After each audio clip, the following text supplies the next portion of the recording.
Mountains, rain and snow, but I felt that I was further from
Hi everyone, this is Santosh. सबैजनालाई नमस्कार. You are welcome to my channel. Welcome to back again. हजुर सबैलाई मेरो च्यानलमा धेरैभन्दा धेरै स्वागत छ. ओके र योभन्दा अगाडि मैले चाहिँ फाइकसको तपाईलाई चाहिँ मैले रिपोर्टिङ गरेको देखाएको थिएँ.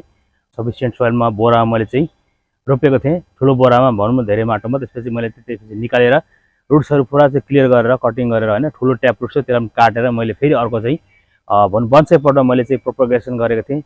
त्यो भिजन पनि तपाईले अलिकति हेरिहाल्नु भयो अगाडि. ओके गाइस र त्यो चाहिँ तपाईलाई म फेरि पुनः देखाउन गइरहेको छु. अलिकति हाँगाहरु पनि म्यासिभ भएको छ. त्यसलाई फेरि काटछाट गर्न भन्नु बोन्साईलाई चाहिँ हामीले चाहिँ कन्टिन्युसन दिनुपर्छ भन्ने एउटा चाहिँ मान्यता हो. बोन्साई माथि हामीले चाहिँ वर्कआउट गरिराख्नुपर्छ बेला बेलामा. अनि मात्रै पछि चाहिँ बोन्साईको रूप लिन्छ. बोन्साई चाहिँ भने जस्तै हुन्छ, आफूले सोचे जस्तै हुन्छ. ओके गाइस, त्यो कार्य चाहिँ म गर्न गइरहेको छु र तपाईहरुलाई म मोटिभेट गर्न चाहन्छु. बोन्साई प्रेमियर हुनुहुन्छ, प्लान्ट लभर हुनुहुन्छ भने हजुर सबैले चाहिँ कन्टिन्युसन दिनुहोस्.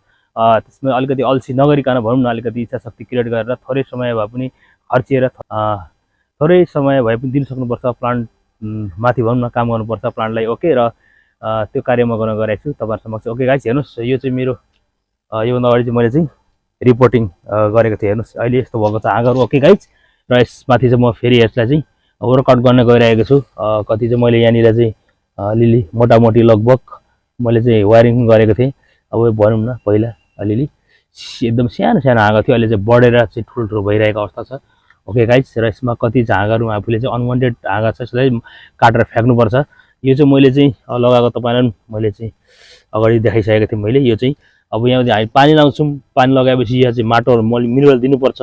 त्यसपछि यहाँदेखि माथिदेखि चाहिँ एरियल रुट्सहरु चाहिँ तल भनौँ न क्रिएट हुन्छ. त्यसपछि एरियल रुट्सहरु तल झर्छ हैन. ओके गाइस, त्यो एरियल रुट्स झरेको अलिकति सुहाउँछ भनौँ न ट्रङ्कलाई चाहिँ. भएन भने पनि एरियल रुट्स धेरै झरेको छ भने हामीले बाँधिनुपर्छ. त्यसपछि एड्जस्ट हुन्छ र त्यसमै चाहिँ मोटो हुन्छ भनौँ. त्यसको चाहिँ ट्रङ्कहरु अझ चाहिँ तलको चाहिँ मोटो देखिन्छ, थिकनेस हुन्छ टाँसेपछि. ओके, त्यो चाहिँ मैले गरेर खास यसरी चाहिँ मैले चाहिँ लगाएको हो. यो चाहिँ एउटा उद्देश्य त्यो हो भने अर्को के हुन्छ भन्दाखेरि माथिको पानी दिएपछि चिसो भइराख्छ र तल मुनि चाहिँ मैले सबै जरा खाँदल खुल्दु पारेको छु, सबै काटेर फ्याक्दिएको छु. तपाईहरुको अगाडि ट्याप ठुलो थियो, त्यो ट्याप रुट्सलाई मैले चाहिँ काटेर फ्याक्दिएको छु र चाहिँ अब जरा सबै काटेर फ्याकेको छु लगभग. त्यसले गर्दाखेरि सर्भाइभ अलिक नहुन सक्छ, नहुने सम्भावना हुन्छ. त्यसले गर्दाखेरि माथिबाट चाहिँ माटो लगाएर हामीले चाहिँ दियौँ भने चिसो भइबस्छ. एरियल रुट्स चाहिँ छिटो क्रिएसन हुन्छ. त्यसले गर्दाखेरि यसलाई चाहिँ बाँच्नमा चाहिँ सर्भाइभ गर्छ, बाँच्नमा चाहिँ मद्दत पुर्याउँछ बाँच्नमा प्लान्टलाई. ओके गाइस, र त्यो चाहिँ मैले गरेको खास चाहिँ त्यसको उद्देश्य त्यो हो र तपाईहरुले त्यसो गर्नुस् भन्न चाहन्छु तपाईहरुलाई सबैलाई. ओके, र यसलाई चाहिँ म फेरि हल्का फुल्का यसलाई चाहिँ म काट्न गइरहेको छु अनवान्टेड ब्रान्चहरु. ओके गाइस, अब मैले यो जुन चाहिँ यो एउटा प्लान्ट यो चाहिँ हाँगा चाहिँ माथि राखेको थिएँ मैले हैन, मुनिबाट फेरि अर्को पलाएको छ. ओके गाइस, र यो पनि अननेसेसरी एउटा हो नि त हैन. अब यसलाई चाहिँ मुनिबाट आइरहेको छ, यसलाई म काट्न गइरहेको छु. ओके गाइस, र यसमा थुप्रो हाँगा आइरहेको छ. हेर्नुस् यहाँबाट फेरि धेरै हाँगा पनि राख्नु हुँदैन. ओके गाइस,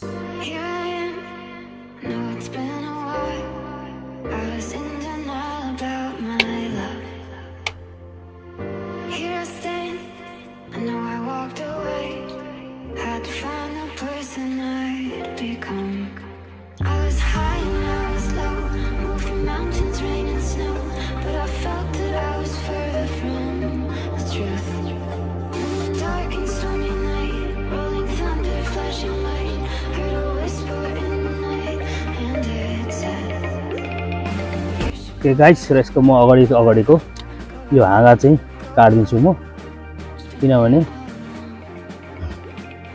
हामीले काट्नै पर्छ. यो चाहिँ अनिवार्य. ओके गाइस, यो काट्ने हो.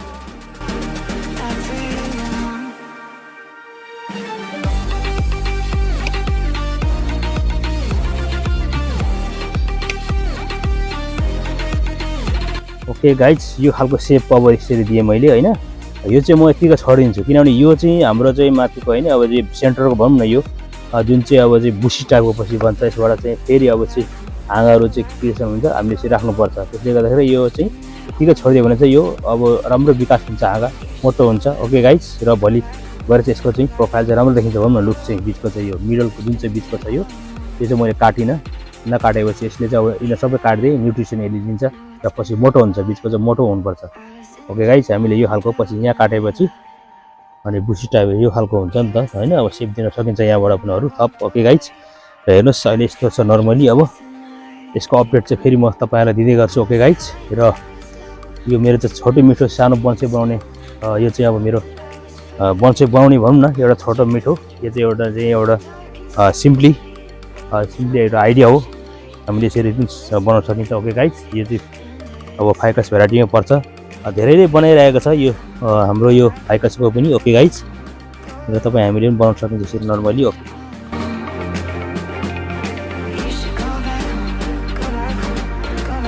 ओके गाइज र मैले चाहिँ यसरी चाहिँ भनौँ एउटा चाहिँ बोन्साई बनाउने प्रक्रिया तपाईँहरू समक्ष मैले चाहिँ प्रस्तुत गरेँ र हजुरहरूलाई कस्तो लाग्यो। यदि मन पर्यो भने मेरो च्यानललाई धेरैभन्दा धेरै साथ सपोर्ट माया गरिदिनु होला। हजुर सबैलाई मेरो रिक्वेस्ट छ। ओके र तपाईँहरू समक्ष म बिदा पनि हुन चाहन्छु र भित्र हिजोदेखि नै मेरो च्यानललाई हजुरहरूले धेरैजनाले साथ सपोर्ट गरिराख्नु भएको छ। नयाँ हुनुहुन्छ भने हजुरहरूलाई पनि स्वागत छ मेरो च्यानलमा। हजुरहरू पनि भित्र प्रवेश गर्न सक्नुहुनेछ मेरो च्यानललाई धेरैभन्दा धेरै साथ सपोर्ट र माया गरिदिनु होला। हजुर सबैलाई मेरो रिक्वेस्ट छ। ओके भन्दै मेरो यो भिडियोलाई चाहिँ आजको यो सानो भिडियोलाई चाहिँ म यहीँ थातिराख्न चाहन्छु। हजुर समक्ष म बिदा हुन चाहन्छु। Okay bye, see you. Thanks for watching this video. If you like this video, please don't forget to like, share and comment. And finally, please subscribe my channel, hit the bell icon. Thank you so much.